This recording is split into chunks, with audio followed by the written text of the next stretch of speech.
Top news. Macherla YCP MLA Pinnelli Ramakrishna Reddy ఓ polling కేంద్రంలోకి ప్రవేశించి ఈవీఎంను ధ్వంసం చేసిన వీడియోలు సోషల్ మీడియాలో వైరల్ అవుతున్నాయి. ఈ వీడియోను తెలుగుదేశం పార్టీ తన సోషల్ మీడియా ఖాతాలో పంచుకుంది. బూత్ లోకి ప్రవేశించిన పిన్నెల్లి నేరుగా బ్యాలెట్ ఛాంబర్ వద్దకు వెళ్లి ఈవీఎంను ఎత్తి నేలకేసి కొట్టిన దృశ్యాలు ఈ వీడియోలో ఉన్నాయి. ఓ వ్యక్తి దీన్ని అడ్డుకునేందుకు ప్రయత్నించగా ఎమ్మెల్యే పిన్నెల్లి అతడిని బెదిరిస్తూ బయటకు వెళ్లిపోయారు. ఇదంతా పోలింగ్ బూత్ లో ఏర్పాటు చేసిన సీసీటీవీ కెమెరాల్లో రికార్డైంది. దీనిపై టీడీపీ స్పందిస్తూ ప్రజలు తమకు ఓట్లు వేయలేదని, జగన్ చేయని పాపం లేదని వ్యాఖ్యానించింది.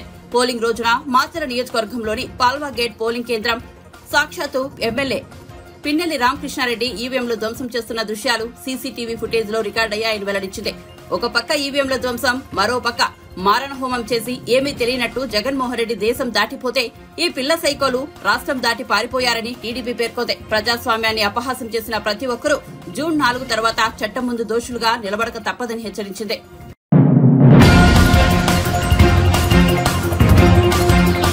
టీడీపీ అధినేత చంద్రబాబు ఇటీవల విదేశీ పర్యటనకు వెళ్లిన సంగతి తెలిసిందే. అయితే ఆయన పర్యటనపై దుష్ప్రచారం చేస్తున్నారంటూ టీడీపీ నేత నక్క ఆనందబాబు మండిపడ్డారు.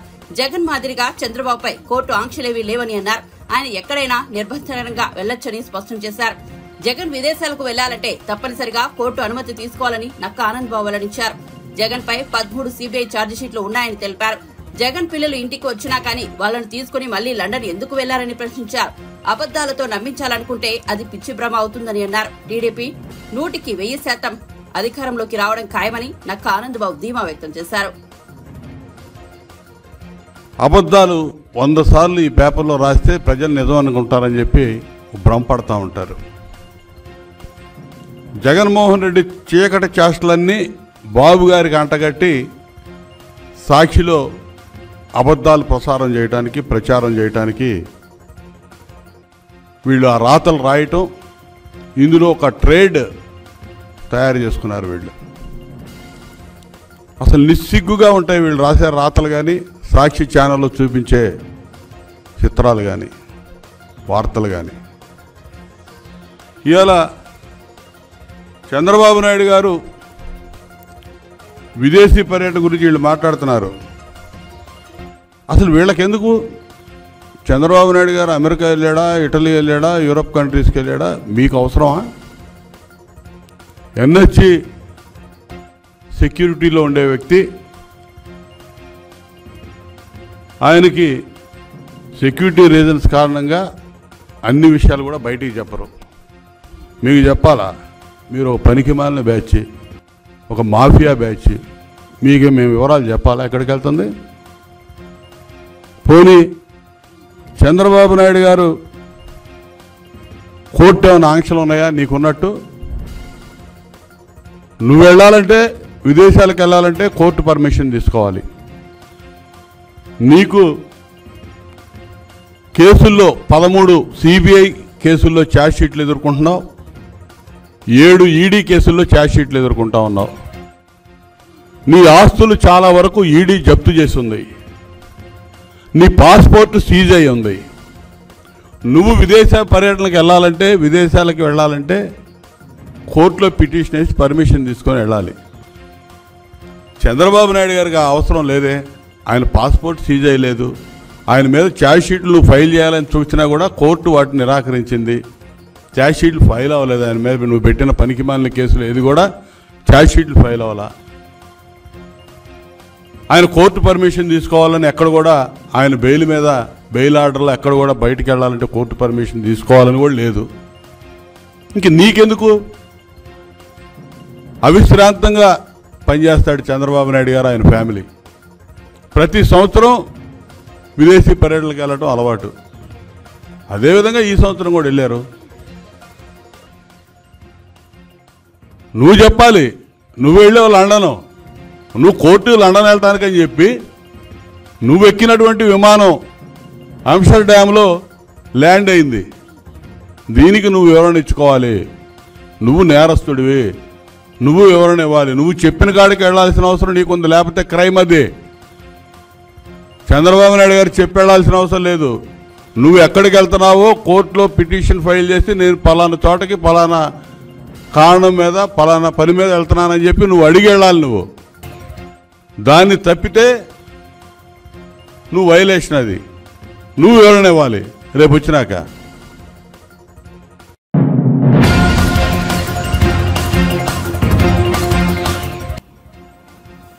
జూన్ 9న విశాఖలో జగన్ ప్రమాణ స్వీకారం ఉంటుందన్న మంత్రి బొత్స సత్యనారాయణ వ్యాఖ్యలపై నర్సాపురం ఎంపీ రఘురామకృష్ణరాజు వ్యంగ్యాస్త్రాలు సంధించారు. విజయనగరంలోని పైడితల్లి అమ్మవారిని దర్శించుకున్న రఘురామ ఆ తర్వాత మాజీ మంత్రి అశోక్ గజపతిరాజును మర్యాదపూర్వకంగా కలిశారు. రాష్ట్రంలో బోలెడు సమస్యలున్నాయని, జగన్ దిగిపోవడమే వాటన్నిటికీ పరిష్కారమని అన్నారు. బంగారు లాంటి రాష్ట్రాన్ని కుక్కలు చెప్పిన విస్తరి చేశాడు ఇతను. అవన్నీ మళ్ళీ అతుకులేసుకుంటూ ఒక పక్క అమరావతిని పునర్నిర్మించాలి, పోలవరం మళ్ళీ రీస్టార్ట్ చేయాలి, 5 సంవత్సరాలు ఎక్కడేసిన గొంగలు అక్కడే ఉంది.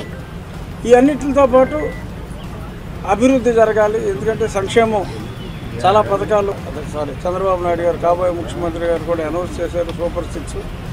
ఇవన్నీ జరగాలి అంటే అభివృద్ధి సైమల్టేనియస్గా వాయు వేగంతో జరగాలి. ఢిల్లీతో సత్సంబంధాలు లేకపోతే అసలు మన రాష్ట్రాన్ని బాగా చేసుకోలేం. సో కాబట్టి ఢిల్లీతో సత్సంబంధాలు అన్నది చాలా అవసరం. అందులో నాకు ఏదో ఒక క్రైసిస్ ఇంకో ఆపర్చునిటీ నన్ను 4 ఏళ్ళు రాకుండా చేశాడు కాబట్టి అక్కడ కొంచెం స్నేహ సంబంధాలు ఇంప్రూవ్ అయినాయి. అంటే అసలు ఈ ముఖ్యమంత్రి పోవటమే రాష్ట్రానికి ఒక పెద్ద పరిష్కారం. వాళ్ళు ఐడెంటిఫై కూడా చేశారు, మీకు తెలీదా? వైజాగ్ పిచ్చి హాస్పిటల్లో పెట్టుకుంటున్నారు, మెంటల్ హాస్పిటల్లో పెట్టుకుంటున్నారు.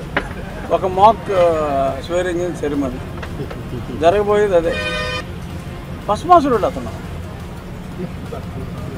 మంచి అవకాశం ఇచ్చారు, బట్ అతని నెత్తి మీద ఎవడో చేపెట్ల, అతనే చేపెట్టారు.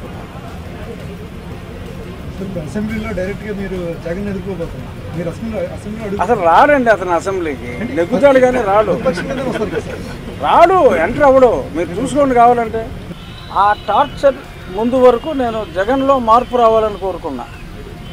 ఆ రోజు మే 14వ తారీఖు రాత్రి నేను చచ్చిపోతానని అనుకున్నా. ముందు తాడు తీశారు, మెడకేసేస్తారనుకున్నా, కాళ్ళు కట్టి కొరత మొదలెట్టారు. ఆ రోజే చనిపోతాను అనుకున్నా. ఆ రోజు నేను అనుకున్నది ఏంటంటే ఇప్పుడు దాకా వీళ్ళు మార్పు కావాలని కోరుకున్నాం, ఇప్పుడు ఇతను మార్చాలి అని చెప్పి నేను మంగమ్మ శపథం లాగా ఒక శపథం అయితే పట్టా. సరే, నా శపథం చంద్రబాబు నాయుడు గారు, కళ్యాణ్ గారు అందరూ తీర్చారు, బట్ ఆ రోజు శపథం పెట్టా, ఇంకా లాభం లేదురా బాబు, మార్చాలి, వాళ్ళు మార్పు రాదు. మార్చాలి అని అనుకుంటే నన్ను చంపాలనుకున్నాను, అత మార్చాలనుకున్నాను, ఇంకెందుకు అని ఆ రోజు నేను అనుకున్నంత మాత్రం మారేయడానికి కాదు, అలా నాలాగే అందరూ అనుకోబట్టి ఇవాళ ఈ పరిస్థితి వచ్చిందని నేను అనుకున్నాను. కానీ ఎంతో అభివృద్ధి చెందింది విశాఖపట్నం. ప్రజలు ఊపిరికి తీసుకుంటారు. ఇప్పుడు అక్కడి నుంచి వెళ్ళిపోయినందుకు వాళ్ళు కాదన్నారు, ఇక్కడికి వస్తానన్నందుకు ఉత్తరాంధ్ర వాళ్ళు భయపడి వీళ్ళు కాదన్నారు. మొత్తం ఆల్అవుట్, డౌటే లేదు. రాయలసీమలో కొన్ని సీట్లు వస్తాయి, అది గొర్రె కషాయం నమ్ముతుందని వాళ్ళు నమ్మారు కొంచెం అని నా సర్వేలో తెలిసి. చూద్దాం ఏమవుతుంది. ప్రజలైతే సుఖశాంతులతో ఉంటారు. జూన్ 4వ తారీఖు యువజన శ్రామిక రైతు కాంగ్రెస్ పార్టీకి పెద్ద కర్మ నిర్వహించబడును, అందులో ఎటువంటి అనుమానం లేదు. మరణం మే 14 నా పుట్టినరోజు నాడు అయింది. పెద్ద కర్మ జూన్ 4, ఎటువంటి సందేహం అక్కడ. ఫైనల్గా భగవంతుడు ఉన్నాడు, మంచి వాళ్ళకి ఎప్పుడు మంచిగా జరుగుతుంది. ఇంకా 13 రోజులు వెయిట్ చేయాలి.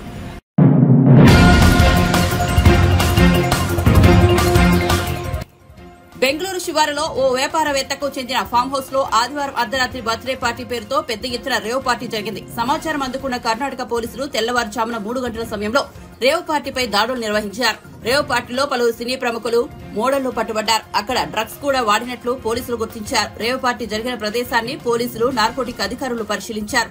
కర్ణాటక, తెలుగు రాష్ట్రాలకు చెందిన 100 మందిని పోలీసులు అదుపులోకి తీసుకున్నట్లు తెలిసిందే. రేవ్ పార్టీలో పోలీసులకు భారీగా డ్రగ్స్, కొకైన్ లభ్యమైనట్లు సమాచారం. ఈ పార్టీలో 25 మందికి పైగా యువతులు ఉన్నట్లు తెలుస్తోంది. అయితే ఈ రేవ్ పార్టీలో ఏపీ ఎమ్మెల్యే గోవర్ధన్ రెడ్డి పేరుతో స్టిక్కర్ కలిగిన కారును కూడా పోలీసులు స్వాధీనం చేసుకున్నారు. దీంతో ఆయనకు కూడా ప్రమేయం ఉన్నట్లు వార్తలు వచ్చాయి. ఈ వార్తలపై ఎమ్మెల్యే గోవర్ధన్ రెడ్డి స్పందించారు. రేవ్ పార్టీలో గుర్తించిన కారుతో నాకు సంబంధం లేదు, అది నా కారు కాదు, కారు మీద ఏ స్టిక్కర్ ఉందో నేను చూడలేదు. నా పేరు మీద స్టిక్కర్ ఉందని వేరే వాళ్ళు ఫోన్ చేస్తే నాకు తెలిసింది. నాకు సంబంధం లేని ఘటనపై నేను స్పందించనని కాకాని గోవర్ధన్ రెడ్డి తెలిపారు. మీడియా సమావేశం ద్వారా నా వివరణ తెలియజేయాలనే ఆలోచనతో ఈరోజు ఇక్కడికి అందరిని ఆహ్వానించి సమావేశం ఏర్పరచడం. చూస్తే రేవ్ పార్టీలో జరిగినటువంటి దానిలో మొదటగా అసలు గోవర్ధన్ రెడ్డి ఉన్నాడని చెప్పి కొన్ని చెప్పారు. ఆ తర్వాత లేదా ఆయనకు సంబంధించినటువంటి వ్యక్తులు ఉన్నారని చెప్పారు. ఆ తర్వాత ఆయనకు తెలిసినటువంటి వాళ్ళు అన్నారు. నేను ఈరోజు ఒక ఛాలెంజ్ విసురుతున్నా, మీకు చేతనైతే, ఎందుకంటే ఆంధ్రప్రదేశ్ రాష్ట్ర ప్రభుత్వ పరిధిలో లేదు విచారణ, కర్ణాటక ప్రభుత్వం దొరికింది బెంగళూరులో. మీకు చేతనైతే, మీరు నిజంగా మాట్లాడేటువంటి మాటలకు విలువ ఉంటే, మీరు నిష్పాక్షికంగా విచారణ చేస్తే నాకు సంబంధించి కానీ నాకు సంబంధించినటువంటి వ్యక్తులు కానీ ఏర్పాటు చేసినటువంటి ఆ రిసార్ట్లో ఉన్నటువంటి వ్యక్తితో కనీసం నాకు సంబంధాలు ఉన్నా, ఎందుకంటే ఈరోజు ఆ వ్యక్తి నాకు సంబంధాలు ఉన్నారు, ఆ వ్యక్తితో నాకు సంబంధాలు ఉన్నా, లేదు నాకు తెలిసినటువంటి వాళ్ళు నాకు సంబంధించినటువంటి వాళ్ళు ఎవరన్నా ఆ పార్టీలో పాల్గొన్నా, లేదా ఆ కారులకు సంబంధించి నాకు సంబంధాలున్నా, ఎటువంటి చర్య తీసుకోవడానికైనా మీరు వెనకాడాల్సినటువంటి అవసరం లేదు, నేను సిద్ధంగా ఉన్నానని చెప్పి ఈ సందర్భంగా తెలియజేస్తున్నాను. నేను సోమిరెడ్డికి కానీ తెలుగుదేశం పార్టీకి సంబంధించినటువంటి వ్యక్తులకి ఛాలెంజ్ విసిరేది, ఒక జెరాక్స్ కాపీతో కూడుకున్నటువంటి ఒక ఫోటో ఎవడో అంటించుకుంటే దాని మీద నేను ఇప్పటికే కంప్లైంట్ ఇచ్చాను, ఎఫ్ఐఆర్ జరిగింది. కాబట్టి ఈరోజు దాని మీద చర్యలు పోలీసు ఏ విధంగా వాళ్ళకి నా పాస్ వచ్చింది, జెరాక్స్ ఏ విధంగా తీసుకున్నారనేటువంటి దాని మీద కూడా విచారణ ప్రారంభమైంది. ఒక జెరాక్స్ కాపీని ఎవడో ఒకడు అనామకుడు అంటించుకొని దానికి రేవు పార్టీలో ఉన్నటువంటి వాడి కారుగా భావించి దాని మీద నీకు సంబంధం ఉంది అని చెప్పి మాట్లాడేటువంటి నీచ పరిస్థితికి ఏదో దిగజారిపోయారు. ఎందుకంటే నేను చెప్తున్నా, మీరు కేంద్ర ప్రభుత్వంతో విచారణ చేయించాలనుకుంటున్నావు, బీజేపీతో మీరే అంటకాగుతున్నారు. బీజేపీతో కేంద్ర ప్రభుత్వంతో ఉండేది మీరే. మీరు కేంద్ర ప్రభుత్వంతో చేసుకుంటారా, రాష్ట్ర ప్రభుత్వంతో చేసుకుంటారా, దేంతో చేసుకోవాలన్నా సరే దానిలో రకరకాలైనటువంటి కథనాలు వస్తున్నాయి. నారా చంద్రబాబు నాయుడు కుటుంబ సభ్యులు పాల్గొన్నారని చెప్పిన కథనాలు వస్తున్నాయి. కొంతమంది రాజకీయ నాయకులు అంటున్నారు, కొంతమంది సినీ ఆర్టిస్టులు అంటున్నారు. వీటిలో ఎవరితో కూడా నాకు సంబంధాలు లేనటువంటి వ్యక్తులు, వీళ్ళతో అత్యధిక సన్నిహిత సంబంధాలు కలిగినటువంటి వాడు ఎవడు అంటే సోమిరెడ్డి. రేవు పార్టీలు కానీ రేపు పార్టీలు కానీ సోమిరెడ్డి కలవాడు. కాబట్టి నువ్వు ఈరోజు మాట్లాడేటువంటిది ఏ విధంగా మాట్లాడేది అనేటువంటి అనుమానం కలుగుతుంది నాకు. మనిషి జన్మెత్తినటువంటి వాడు ఎవడు ఒక ఉచ్చి నీచాలు మరిచి మాట్లాడు. ఈరోజు నువ్వు మాట్లాడావు, ఈరోజు నువ్వు పాపం నువ్వు కూర్చొని నువ్వు బాగా అవుతున్నావు. నీ చరిత్ర బహుశా నా దగ్గర ఉంది. జమీన్ రైతు అనేటువంటి పత్రికలో దాదాపుగా 2019లో తమరు మంత్రిగా ఎలగబెడుతున్నారో ఎమ్మెల్యేగా ఎలగబెడుతున్నప్పుడు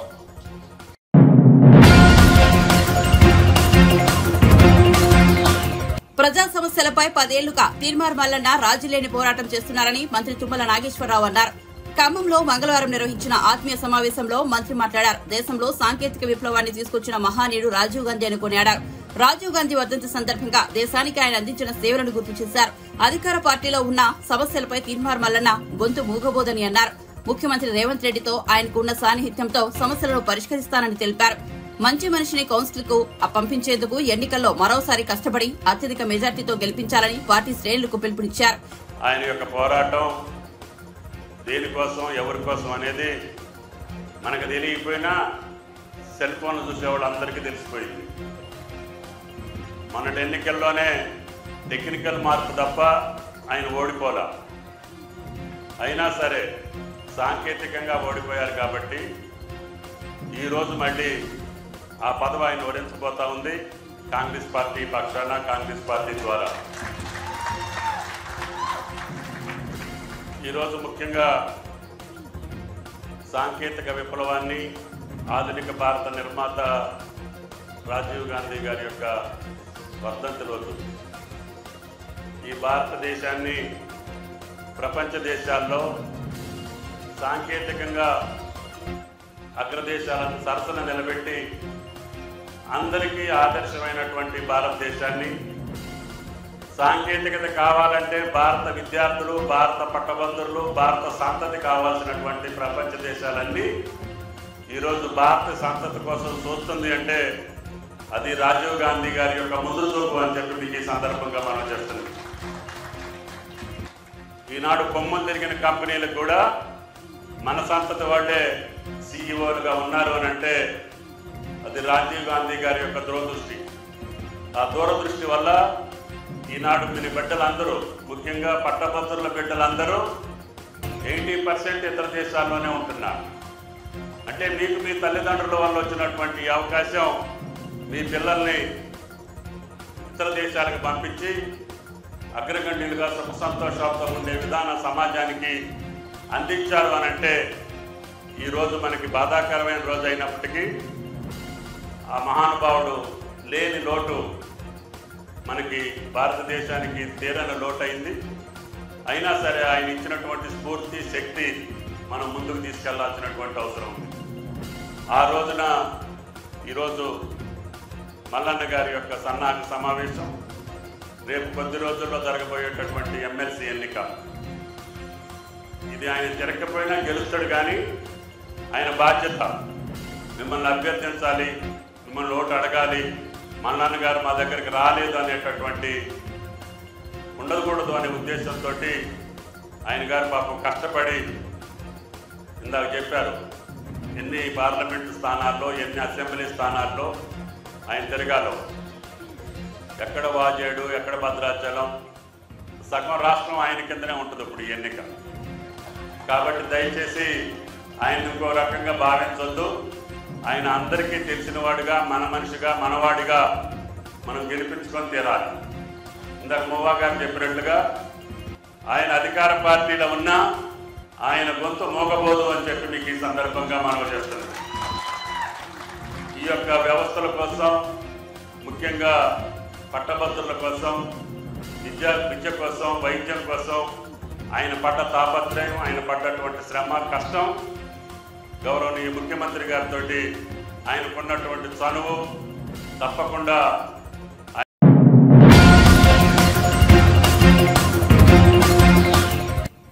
ఎమ్మెల్సీ ఎన్నికల్లో కాంగ్రెస్ కు ఓటేస్తే మనల్ని మనమే మోసం చేసుకున్నట్లు అవుతుందన్నారు మాజీ మంత్రి ఎర్రబెల్లి దయాకర్ రావు. విద్యావంతుడైన రాకేష్ రెడ్డిని గెలిపిస్తే మేలు జరుగుతుందన్నారు. గతంలో ఒడ్లు కొనమని కేంద్రం దగ్గరకు వెళితే నూకలు తిన్నారని అన్నారు. అయినప్పటికీ కేసీఆర్ ప్రతి గింజను కొని రైతులకు ఇబ్బంది లేకుండా చేశారన్నారు. ఎన్నికల ముందు వడ్లు కొంటాం, మక్కలు కొంటామని చెప్పిన రేవంత్ ఇప్పటికీ ఎక్కడికి వెళ్లారని ప్రశ్నించారు. రేవంత్ మాటలు నమ్మే పరిస్థితి లేదన్నారు ఎర్రబెల్లి. తీర్మార్ మల్లన్న ఒక బ్లాక్ మెయిల్ చీటర్ అని ఆరోపించారు. సీఎం రేవంత్ రెడ్డికి తీర్మార్ మల్లన్నకు తేడా లేదన్నారు. మోసగాళ్లలో నెంబర్ 1 రేవంత్ రెడ్డి అయితే నెంబర్ 2 తీర్మార్ మల్లన్న అని విమర్శించారు. అతనికి ఓటేసి గెలిపిస్తే మన గురించి పోరాటం చేసే వ్యక్తి ఒక ఆయన ఉంటాడు. దయచేసి వరంగల్ జిల్లా కానీ, నల్గొండ జిల్లా కానీ, ఖమ్మం జిల్లా కానీ చైతన్యవంత యువకులు ఉన్నారు. అసుంటి వ్యక్తులను, చీటర్స్ను చిత్తుగా ఓడగొట్టాలని కూడా నేను రిక్వెస్ట్ చేస్తున్నాను. రేవంత్ రెడ్డి గారి మాటలు కూడా ఒక్కసారి మనం వినాలి. ఈయన కూడా ఆ లైన్లకే వస్తాడు. నాకు కూడా సన్నిహితులైన నా దగ్గర పనిచేసినోడే మీ అందరు కూడా చూసారు. ఆయన ఎప్పుడు ఏం మాట్లాడుతాడో మనం ఒక్కసారి విశ్లేషణ చేసుకోవాలి. మేమంతా టీమ్గా ఢిల్లీ పోయినాం. మంత్రులందరూ కూడా కేసీఆర్ గారు ఢిల్లీ తోలేరు, కేటీఆర్ గారి నాయకత్వంలో. ఆడ సెంట్రల్ మినిస్టర్ కలిసి మా దొడ్డు ఓట్లు కొనాలే, కొనకపోతే తెలంగాణ రైతాంగం అంతా ఇబ్బంది అవుతుంది, అన్ని రాష్ట్రాలలో కొంటున్నారు, మీరు కూడా కొనాలని. అంతకుముందు కేసీఆర్ గారు పోయి వచ్చారు, మేము కేటీఆర్ గారు పోయి వచ్చాం, మళ్ళీ టీం 3 సార్లు పోయాం. వాళ్ళు మేము దొడ్డు ఓట్లు కొనేది లేదని క్లియర్గా చెప్పారు. అది ఆ రోజు ప్రెస్ మీడియాలో వచ్చింది. కేసీఆర్ గారు ఏమన్నారంటే సెంట్రల్ గవర్నమెంట్ మనం ఇబ్బంది పెడుతున్నది, సరే కొంత సన్న ఓట్లు కూడా రైతులు మీరు ఆలోచించండి, వేసుకోమని కూడా చెప్పలేదు, మీరు ఆలోచించుకోండి, సన్న ఓట్లు వేసే సెంట్రల్ మనకు ఇబ్బంది పెడుతున్నది, మనకు సివిల్ సప్లై ద్వారా వీటి ద్వారా కొంటే హెవీ లాస్ వస్తున్నాయి, అయినా నేను భరిస్తా అని చెప్పాడు. దానికి ఆ రోజు రేవంత్ రెడ్డి గారు ఏం మాట్లాడారో మీరు ఒక్కసారి చూడండి. సన్న ఓట్లు వేసుకుంటే నష్టం జరుగుతుంది, దిగుబడి రాదు, దానికి పెట్టుబడి ఎక్కువైతుంది, ఎక్కువ కాలం కూడా ఉంటుంది, నెల రోజులు ఎక్కువ ఉంటుంది. సన్న ఓట్లు మన తెలంగాణలో వేయరు, దొడ్డొడ్డు చేస్తారు, దొడ్డొడ్డు కొనాలి అని ఆ రోజు డిమాండ్ చేసిన రేవంత్ రెడ్డి గారు ఈరోజు ఏం మాట్లాడుతున్నారో ఒక్కసారి విశ్లేషణ చేసుకోమంటున్నా నేను ప్రజలందరినీ కూడా. ఆయన పాపం దొడ్డోట్లు కేంద్ర కొనకున్న 1000 కోట్ల లాస్ తోటి కేసీఆర్ గారు 1000 కోట్ల లాస్ తోటి ఆ రోజు కొని రైతు దగ్గర ప్రతి గింజ కొన్నారు, తడిసిన ధాన్యం కూడా కొన్నారు. 10 ఏళ్ళు చిన్న రైతులకు ఇబ్బంది లేకుండా కాపాడాడు. నీళ్ళు ఇచ్చాడు, కరెంట్ ఇచ్చాడు, పెట్టుబడి ఇచ్చాడు, పండిన ధాన్యం ప్రతి గింజ కొన్నది. అది కేసీఆర్ గారి లక్షణం. నీ లక్షణం ఏందయ్యా? ఏం చెప్పాను?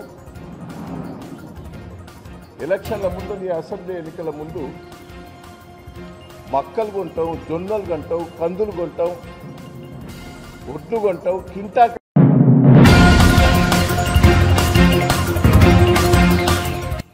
కూకట్పల్లి మెట్రో ట్రక్ పార్కింగ్ వద్ద under water tunnel double decker exhibition నిర్వహించారు. స్కూబా డ్రైవింగ్ తో పాటు స్కేప్ నుంచి ప్రత్యేకంగా వచ్చిన జలకన్యలు ఈ ఎగ్జిబిషన్ లో ప్రధాన ఆకర్షణగా నిలిచారు.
తిరుమలలో ఒక్కసారిగా రద్దీ పెరిగింది. శ్రీవారి దర్శనం కోసం గంటల తరబడి క్యూ లైన్ లో వేచి ఉండాల్సిన పరిస్థితి నెలకొంది.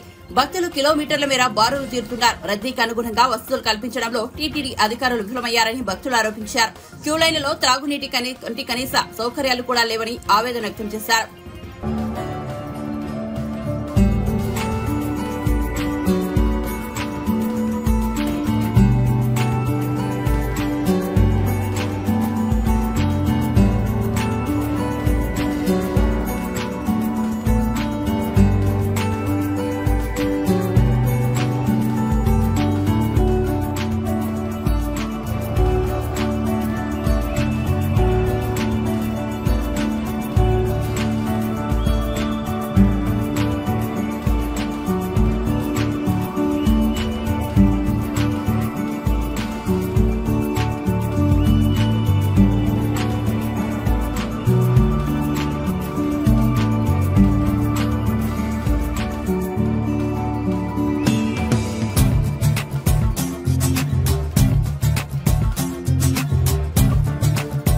నీళ్ళు అనేది కాదు, ఈ లైన్ ఇక్కడి నుంచి కూడా కదలలేదు.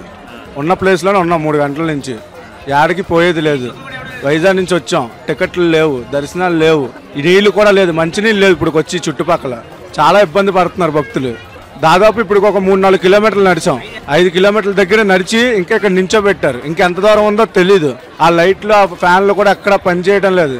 మనుషులకి గాలి కూడా ఆడట్లేదు. ఇక్కడ పట్టించుకునే వాళ్ళు లేడు. చెప్పలేదు, పట్టించుకోవట్లేదు కదా. టికెట్ల గురించి కానీ దర్శనం గురించి కానీ అడిగితే తిరిగి గసురుతున్నారు టీటీడీ దేవస్థానం వాళ్ళు. 2 గంటలు వచ్చి జనాలు కూడేసినారు. ఇంకా రూమ్ కనెడిస్తే పనుకుంటారు, నీళ్ళు లేవు. జనాలకు చాలా ఇబ్బంది అయిపోయింది. ఏమీ లే, భోజనాలు లేవు, కనీసం నీళ్ళు కూడా ఇస్తాంలే. గాలి ఆడట్లే. 2 గంటలు అయ్యావు జనాలు ఇట్లా కూడేసి. 2-3 కిలోమీటర్లు ఇంకా ఇట్లా సుత్తేసుకొని వచ్చినాము. ఊపిరి ఆడతాములే. ఇక ఇదంతా కావాలని చేస్తున్న జనాలకి దేవుని మీద విరక్తి పుట్టి ఇంకొకసారి రాకూడదని చేస్తూ ఉంటుంది. ఇది ఇక్కడనే 3 కిలోమీటర్లు తిరిగినాం. ఇప్పటికి వాటర్ లేవు, ఏం లేవు. ఇక్కడ వీళ్ళు టీటీడీ వాళ్ళు ఏం చేస్తున్నారు అనేది ఏం అర్థం అవ్వట్లేదు. ఇక్కడ చిన్నపిల్లలు అంతా చాలా ఇబ్బంది పడుతున్నారు. ఇక్కడ లైన్లో 3 గంటలకు ఎక్కువ అయితే మేము లైన్లో తిరగబట్టి ఇక్కడనే ఆపుతారు. కంపార్ట్మెంట్లో పంపిస్తలేరు, ఏం లేదు. గవర్నమెంట్ ఏం చేస్తుంది? ఇక్కడ ఏం రెస్పాన్సే లేదు. ఇక్కడ భోజనం లేవు, వాటర్ లేవు, ఏం లేదు. వాటరే లేవు, భోజనాల దాకా ఏముంటాయండి? వాటర్ కూడా లేవు ఇక్కడ తాగడానికి. చిన్నపిల్లలు ఎంత ఇబ్బంది పడుతున్నారు. ఇక్కడ లక్షణంగానే బాగా లాంగ్ అయింది. చాలా దూరం నుండి తిరిగి అలసిపోయినాం. ఒక మధ్యలో కూడా ఏం సౌకర్యం ఇవాళ అందలేదు. మరి రోజు యథావిధిగా ఎలా ఉందో మాకు తెలియదు, కానీ ఈ రోజు మాత్రం మాకు ఏ సౌకర్యం అందలేదు. మామూలుగా అంటే మరి చాలా దూరమే నష్టం, చాలా దూరం నష్టం. మన భోజనాలు కానీ ఇట్లా ఏం లేవండి, పాలు నీళ్లు ఏమి లేదు, ఏ సౌకర్యం లేదు ఇంతవరకు మాకు.